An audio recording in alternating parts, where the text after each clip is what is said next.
ಮೊನ್ನೆ ಹೀಗೇನೆ ಕಸ್ಟಮರ್ ಜೊತೆ ನಾನೊಂದು ತುಮಕೂರಲ್ಲಿ ಒಂದು ಅನಾಥಾಶ್ರಮಕ್ಕೆ ಹೋಗಿದ್ದೆ. ಆ ಅನಾಥಾಶ್ರಮದಲ್ಲಿ ಒಂದು ಬೇಜಾರು ಏನಾಯ್ತಂದ್ರೆ, ಅಲ್ಲಿರೋ ಮಕ್ಕಳು ಈ ಅಕ್ಕಿ ನುಚ್ಚಲ್ ಮಾಡಿರ್ತಾರೆ ನೋಡಿ ಉಪ್ಪಿಟ್ಟು, ಅದನ್ನ ನಿನ್ನೆ ನೈಟ್ ಮಾಡಿರೋ ಉಪ್ಪಿಟ್ಟನ್ನ ಇವತ್ತು ಬೆಳಿಗ್ಗೆ ತಿಂತಾ ಇದ್ರು.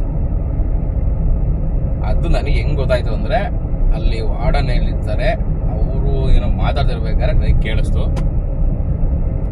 ಸೊ ನಾನು ಹೇಳಕೊಟ್ಟಿದ್ದೇನೆಂದ್ರೆ, ಇವತ್ತಿನ ಕಾಲದಲ್ಲಿ ಮನೆಗಳಲ್ಲಿ 3 ಹೊತ್ತು ಬಿಸಿ ಬಿಸಿಯಾಗಿ ಅಡುಗೆ ಮಾಡಿ ಹಾಕಿದ್ರು ಮಕ್ಕಳೇ ಆಗ್ಲಿ ಇನ್ನೂ ಮತ್ತೊಬ್ಬರೇ ಆಗ್ಲಿ, ನನಗೆ ಅದು ತಿನ್ನಕ್ಕಾಗಲ್ಲ, ಇದು ತಿನ್ನಕ್ಕಾಗಲ್ಲ, ನಂಗೆ ಅದು ಮಾಡಾಕು ಇದು ಮಾಡಾಕು ಅಂತ ಹೇಳಕ್ ಟೈಮಲ್ಲಿ ಆ ಮಕ್ಳುಗಳು ನಿನ್ನೆ ಮಾಡಿರೋದನ್ನ ಇವತ್ತು ತಿಂತಾ ಇದ್ದಾರೆ ಅಂದ್ರೆ ನಿಜವಾಗ್ಲೂ ಅವರು